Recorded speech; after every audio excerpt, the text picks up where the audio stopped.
तो अभी तक आप लोगों ने वीडियो लेक्चर सीरीज के पहले पार्ट में देखा था कि कॉन्स्टिट्यूशन क्या है, उसकी विशेषता क्या है और संविधान में क्या काम किसको दिया गया है, वो सब हमने समझा था। वीडियो लेक्चर सीरीज के सेकंड पार्ट में आगे की तरफ बढ़ने की कोशिश करते हैं। हमारे संविधान का प्रचार और प्रसार का तरीका, मतलब भारत का संविधान अगर बनने की शुरुआत हुई तो भारत का संविधान बना किस प्रकार, कैसे इसकी शुरुआत हुई, कहाँ से इसकी शुरुआत हमें देखने को मिली, क्या हमें किसी से कोई आइडिया मिला या नहीं मिला, वो हमें समझना ज़रूरी है। इसका मतलब कि संविधान अस्तित्व में कैसे आया वो जानना ज़रूरी है। आप लोगों को पता है कि कुछ ऐसी कंट्री भी है जिसके संविधान आज भी प्रॉपरली तरीके से नहीं चल रहे। बहुत सारे कॉन्स्टिट्यूशन वहाँ के मिलिट्री चीफ या कि डिक्टेटरशिप या ऑटोक्रेसी लोगों के द्वारा बनाया गया। पाकिस्तान का संविधान मिलिट्री चीफ के द्वारा बनाया गया, इराक में भी यही था। जर्मन में इटली जब था और जर्मन के अंदर जब हिटलर था तो वो डिक्टेटरशिप था, उसने संविधान बनाया था। फ्रांस में जब राजा था, ऑटोक्रेसी थी, तो वहाँ पे संविधान बनाया गया था। तो क्या ऐसे संविधान चलते हैं? नहीं।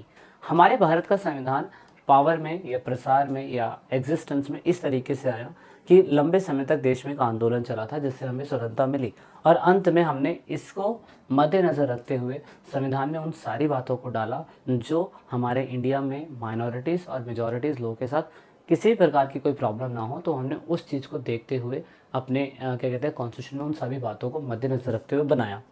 तो इसीलिए हमारा भारत का संविधान जो था बना।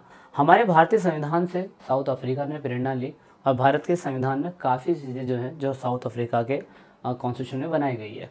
लेकिन आपको बता दूं कि अमेरिका पहला ऐसा देश था जिसने पूरे दुनिया में सबसे पहला संविधान बनाया था। तो भारत ने अमेरिका के संविधान से, ब्रिटेन के संविधान से और भी 6, 7, 8, 10 कंट्रियाँ हैं जिससे हमने अपने संविधान को कॉपी करा और जितनी अच्छी बातें हो सकती है हमने अपने संविधान के अंदर डाली। लेकिन सबसे ज़्यादा इम्पोर्टेंट बात कि हमने जब भी अपने संविधान को बनाया तो हमारे संविधान में किसी एक व्यक्ति की नहीं चली। हमारे संविधान को बनाने के लिए कॉन्स्टिट्यूशन असेंबली थी, यानी कि भारतीय संविधान संगठन था जिसमें लोकप्रिय नेता के द्वारा इन संविधान को तैयार करा गया। इसमें कितने लोग आए, कैसे इलेक्ट हुए, वो सब आपको जानना ज़रूरी होगा, कैसे इनके इलेक्शन हुए। फाइनली 26 नवंबर 1949 के दिन हमने अपने संविधान को बना के तैयार कर दिया। अगेन हमारे संविधान किसी एक व्यक्ति के द्वारा नहीं बना, 299 लोगों ने मिलकर इसमें पार्टिसिपेशन करा। बहुत सारी ऐसी कंट्री भी होती है जिनके देश का संविधान जो है रेफरेंडम से चलता है, जनमत संग्रह, रेफरेंडम। अब आपको कमेंट करके बताना है कि हमारे देश में ऐसे, मतलब पूरे वर्ल्ड में ऐसी कितनी कंट्री है जिसके देश का संविधान जो है रेफरेंडम से बना है। ठीक है, जनमत संग्रह, प्लेबिसाइड भी बोला जाता है इसको, इसके द्वारा बना है। हमारे संविधान का मूल मंत्र और मूल प्रावधान यही है कि हम ऐसा कुछ बनाएंगे, ऐसा कोई प्रोविज़न बनाएंगे जो सभी के लिए एक्सेप्ट करने वाला हो। क्योंकि हम अपने संविधान में किसी भी धर्म, जाति या किसी समूह के प्रति कभी भी हम पक्षपात, पार्शियलिटी नहीं करते हैं। दैट इज़ वाई हमारे मेन संविधान का मोटो यही है।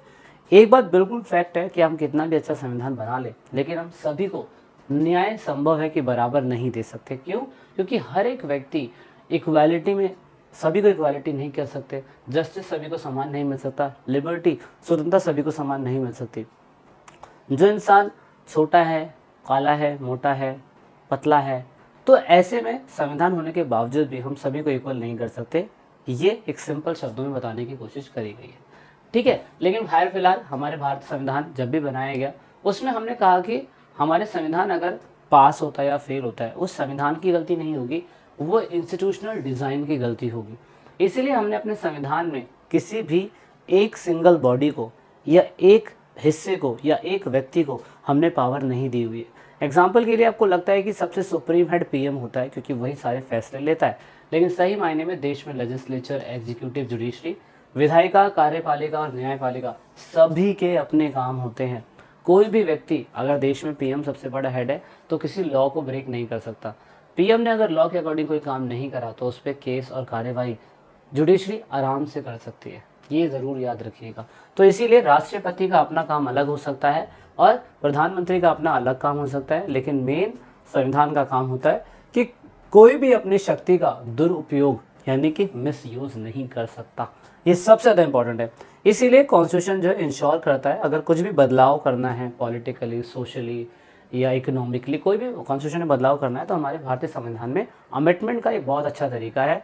तो इसीलिए हम कहते हैं कि हमारा भारतीय संविधान इतना अच्छा है, समय के हिसाब से इसको बदला जा सकता है, कोई भी इसके ऊपर रूल नहीं कर सकता, कोई भी इसके मूल ढांचे को बदल नहीं सकता। दैट इज़ वाई हमारे भारत के संविधान में ये जो अमेंडमेंट का तरीका यानी कि संशोधन का तरीका है, संशोधन का तरीका वो बड़ा ही बेहतरीन और बहुत ही बेस्ट है। इसीलिए हमारे संविधान को हम दूसरों के कंपैरिजन में बहुत बेटर कह सकते हैं। तो ये था वीडियो लेक्चर सीरीज के सेकंड पार्ट में।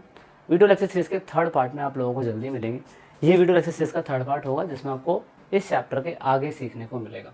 So this is it in this video. Thank you for watching. जय हिंद, जय भारत, वंदे मातरम। मिलते हैं आप सभी लोगों से नेक्स्ट क्लास में।